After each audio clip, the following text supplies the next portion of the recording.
Hello price Lord என்ற கர்த்தருடைய வார்த்தை உபாகமம் 28ஆம் அதிகாரம் 12வது வசனம்.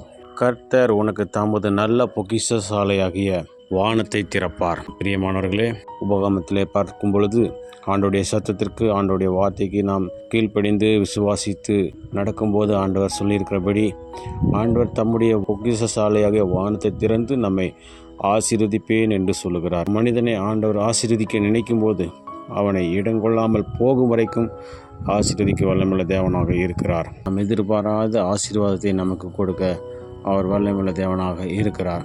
ஆண்டவரை விசுவாசிப்போம், என்னை ஆசீர்வதிப்பார். மனிதன் கைவிட்டாலும் ஆண்டவர் என்னை கைவிட மாட்டார்.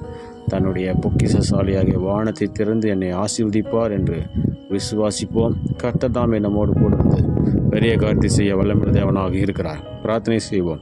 எங்கள் அன்பை செய்தான பருவத்தின் தாண்டி ஆசீர்வப்பட்டதான் இந்த நாளில் நீர் கொடுத்த நம்முடைய வார்த்தைக்கான நன்றி செலுத்துகிறோம். உடைய பொக்கிஷசாலையாக வானத்தை திறந்து எங்களை ஆசீர்வதிக்க வேண்டுமாய் கெஞ்சி கேட்டுக்கொள்கிறோம். மனிதனுடைய உதவி விருதா ஆண்டவரே, நீரே எங்களுக்கு உதவி செய்ய வேண்டுமாய் கெஞ்சி கேட்டுக்கொள்ளும். எங்களுக்கு வர வேண்டிய ஆசீர்வாதங்கள், தடைப்பட்டுக்கிற ஆசீர்வாதங்கள், எங்களுக்கு கிடைக்காமல் இருக்கிறதான வேலைகள் எல்லாம் கிடைக்கத்தக்கதாக ஒரு அற்புதத்தை செய்து நாமத்தை மயப்படுத்துங்க. பிள்ளைகளுக்கு நீரே உதவி செய்து வானத்தை திறந்து அவர்களை ஆசீர்வதித்து நாமத்தை மகிமைப்படுத்துங்க. துதிக்கான மகிமையாவுக்கு செலுத்துகிறோம். இந்த நாளில் நாங்கள் செய்கிற வேலைகள், தொழில்கள், படிப்புகள், ஊழியங்கள், போக்குவரத்து எல்லாவற்றையும் கரம் கூர்ந்து பிரியர் செய்து நாமத்தை மயப்படுத்த வேண்டுமா எங்களுக்கு காப்பாற்று இயேசுவின் நாமத்தின் மூலமாக கேட்டுக்கொள்கிறேன். எங்கள் ஜீவனுள்ள நல்ல பிதாவே, ஆமென், ஆமென்.